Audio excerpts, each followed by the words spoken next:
par un 49.3. 49.3. 149.3.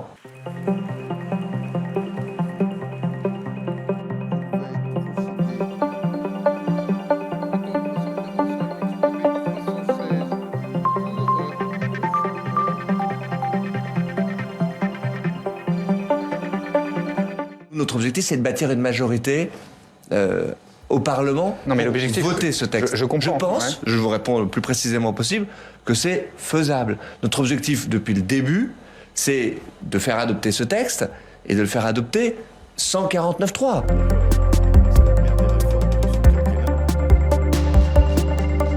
Je crois que cette réforme, elle aura un vice démocratique si elle passe par la 49.3. On touche à la vie des gens.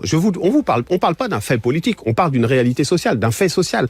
Adopter une telle réforme qui touche au quotidien des citoyens de cette façon-là, je pense que c'est déjà assez compliqué, mais ça peut mettre le feu aux poudres. S'ils utilisaient le 49.3, je pense que ce serait un terrible aveu de faiblesse. Et effectivement, ça en dirait long sur la manière dont ce gouvernement se comporte, tant à l'égard d'ailleurs du peuple français, qui est, je le rappelle, majoritairement opposé à cette réforme des retraites, qu'à l'égard de la représentation nationale. Vous vous rendez compte que nous sommes en train d'examiner un texte qui va changer la vie de nos concitoyens, pour laquelle il y a une opposition massive des Françaises et des Français parce qu'ils savent que la réforme est injuste, dans un dispositif de 47.1 de la Constitution, ça ne s'est jamais fait auparavant, qui est une entorse aux pratiques démocratiques et parlementaires.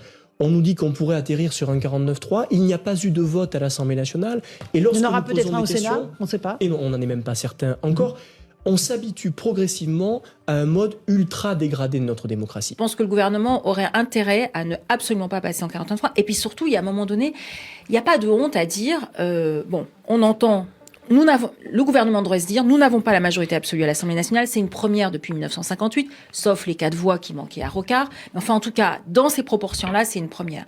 Il aurait intérêt à dire, je rediscute avec les organisations syndicales. Je fais tomber cette histoire d'âge pivot ou d'âge de 64 ans, puisqu'on voit que personne ne le veut.